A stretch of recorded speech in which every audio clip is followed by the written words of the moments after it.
Work is continuing on the Reimagined King Tiger 2. Progress was on hold for a while due to some issues with the tracks. Well, my son got a hold of it and ruined half of them. But I'll just say they weren't cooperating, and I needed some time to figure out a solution. Now that's sorted, the build is finally moving forward again. Another reason this model was on hold, besides my son trying to install the tracks, was that I was waiting to get aftermarket ones. But over time, these started to grow on me. There really wasn't any reason to spend all that money when the kit tracks will do just fine. These type of tracks, even with the guide, which only really helps with the top, are a real challenge and can frustrate you to no end. In fact, while working on one side, I had a bit of a rage moment, ripped them apart and even lost a part.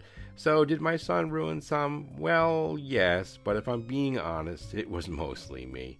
And it doesn't help if you don't install them at the proper time, because I thought I was just going to slide in some Fujimile tracks. I'm used to building straightforward to my kits, the kind that are easy on the modeler. Sure, I'll add photo etch and scratch build a few parts here and there, but this is a newer, super detailed kit that comes with just about everything you need to build a great model right out of the box. And for the money, it's hard to beat. So, did I have a tough time with this kit? Absolutely. Does that mean I'm going to swear off a Reimagined or Takom kit forever? No, I just need more experience building these newer, more complex kits and getting used to their unique assembly styles. That said, I'm feeling my channel is naturally carving out a niche with the oldies but goodies. You know, those classic Italeri, some of the older Tamiya kits, and maybe even a Dragon kit or two. There's something satisfying about revisiting those tried and true models that never lose their charm. In fact, I'm locking down an Italeri RSO tractor for a future build. Already scored a great deal on some model Kaskin tracks on eBay, and I'm eyeing the photo etch set too. Of course, I need to finish a few of the kits I've got in progress first, but hey, I can't help getting excited about what's coming next, so why not hit subscribe and join me on the journey? Let's build something awesome together. As I mentioned earlier, the best time to add these tracks would have been before gluing down the hull. It definitely would have made it way easier to get those bends just right around the sprocket and return idlers. I had to sacrifice some of the side skirts. Guess you could say it's not a flaw, it's extra battle damage. Adds character, right? Alright, let's get the other side assembled. I've got card shocks on in the background and I'm ready to zone out and knock this side out.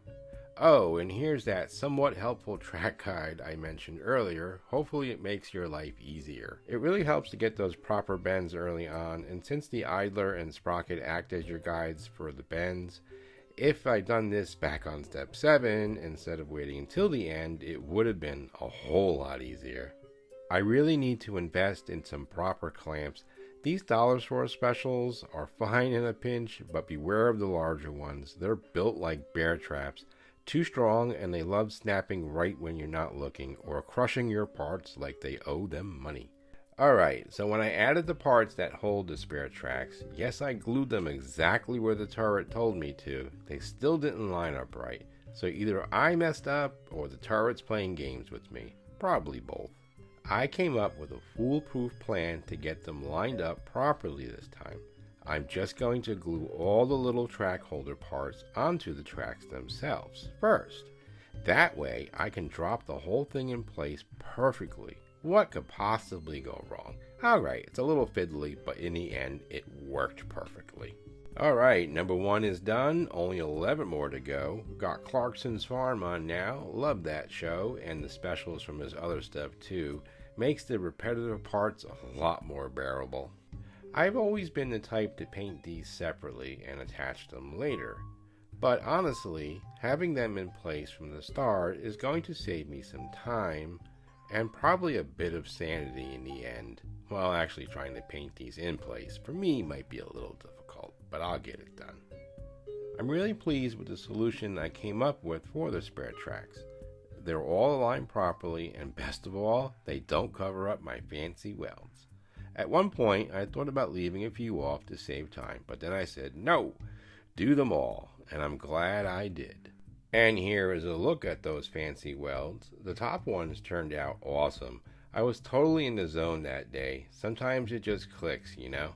Pretty much all that's left is finishing the tracks, and this tiger will be ready for a primer.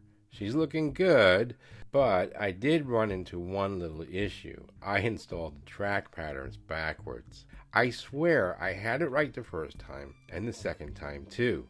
Oh well, chalk it up as a lesson learned for the next build, because I'm telling you, I am not doing these a third time. Since the hull was already glued in place, getting the right bends on the track turned into a bit of a wrestling match. So I came up with a plan, something I've seen on other channels. I decided to glue the tracks directly in place, right on the road wheels and everything. Now, gluing on spare tracks is one thing, but the entire track run? That's new territory for me. Bold move, I know. Let's see if it pays off. I mean, once the weathering has been added, it'll hide any overspray or any crimes against painting I might commit while working on these tracks. Weathering, the great cover-up artist of the modeling world. Okay, we'll see how it goes in the end. I was going back and forth trying to glue the wheels in place, and it was working up to a point, so I pulled them off and decided to glue them on like you see here. Once they're set, I'll attach the track and make any adjustments as needed. Sometimes it's 2 steps forward and 1 step sideways. Now that the thin cement has set a bit, I'm going to attempt to get all the wheels into the correct position. I'll be honest, this is not the easiest or even the best way to do this. I know there are folks out there who swear by this method, but after wrestling with it myself, I can safely say this one is not for me. Actually, I shouldn't say that just yet. I'll reserve judgment until I painted them this way and seen the final results. I've always been the kind of builder who has to detail even the areas you can't see, because I know they're there. Anyone else like that? You know, just gotta do it because it exists. While you watch me wrestle these tracks into place, let's talk for a bit. I still remember when I first got into modeling way back when I was much younger. My very first kit came from a place called Highway Hobby.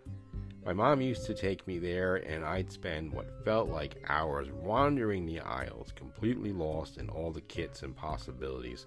Simpler times, but man, those memories stick with you. My first ever kit was the Tamiya German 88mm flat gun. Never finished it. I think I got overwhelmed or maybe distracted by the next shiny thing. But maybe it's time to take a nostalgic trip down memory lane and give that build another shot, just for old time's sake. Anyway, I love to hear your stories. What got you into model building? First kits, favorite builds, total disasters. Drop them in the comments and let's swap some memories. I'll start us off. So one time, after taking a long break from building kits, I decided it was time to get back into the hobby. I was fired up. I jumped in the car, headed straight to Highway Hobby, just like old times. Pulled into the parking lot, hopped out, rushed up the steps, flung open the door, and it was a Planet Fitness. I couldn't believe it. I didn't even notice a sign on the side of the building. I guess my passion for plastic completely blinded me. But yeah, that was a shock, and now it's a core memory burned into my brain forever. Can you beat that story? I'd love to hear it. But good luck topping Planet Fitness. Anyway, back to the build. I lost the part that holds the tow cable, so we're modeling it as broken and dangling. Honestly, I think it looks better that way. Adds a bit of Battlefield character. And here's the kicker. I dropped a completely different part on the floor. Couldn't find it anywhere, but somehow did find the missing tow cable piece. Go figure. The floor giveth and the floor taketh away. Right now, I'm just tackling all the last minute fixes and final touches before we get to paint. Stuff like adding some wear to the engine screens. Those things would have definitely been bent, dinged, or even torn from the crew climbing all over them all the time. It's the little details that brings it all to life. One final touch is cleaning up some of the black CA and blending it in with a bit of armor texture. You know, building a kit straight out of the box is totally fine, especially with how detailed modern kits are today. But I just enjoy going that extra mile, adding little touches here and there makes it feel more personal. Now, I'm not perfect. I definitely make mistakes, and some of you have pointed them out, and honestly, that's great. I've always wanted this channel to be a community-friendly space where we can learn from each other and share ideas. My goal is to inspire you and be inspired by you too. My channel took a while to find its niche, and right now it's definitely leaning towards the older kids, those classic tried and true models. But don't get me wrong, I'm still down to build newer kits, and I even like to dabble in the spaceship realm from time to time. After all, my channel name does suggest that a model for me is reimagined, but a little different with my own spin on things. What exactly does reimagine mean for me? Well, I'm not going to give it all away right here just yet, but with every subscriber and every minute of watch time I earn, you'll start to see what I mean. Actually, just now an idea popped into my brain and totally replaced my Planet Fitness nightmare. I'm thinking of making a playlist called The Reimagined Model. Hopefully I can kick off one of those builds for you soon. Stay tuned, this is going to be something special. This model's ready for paint, but am I? Still rocking my Neo and Air setup for now, but I'll get it done for you. Still on the lookout for a nice airbrush and compressor. Any suggestions will be helpful. Got my eye on the Iwata Sprint Jet. Stay tuned, because once I get that gear, things are going to get even better. Alright, I want to give a huge thank you to all my subscribers and everyone supporting the channel. We're on this crazy, fun journey together. And if you add that song in your head from the Muppet movie, well, you know exactly where we're going. Couldn't do it without you all, and thanks for being part of the ride. And I will see you in the next video. Planet Fitness, no!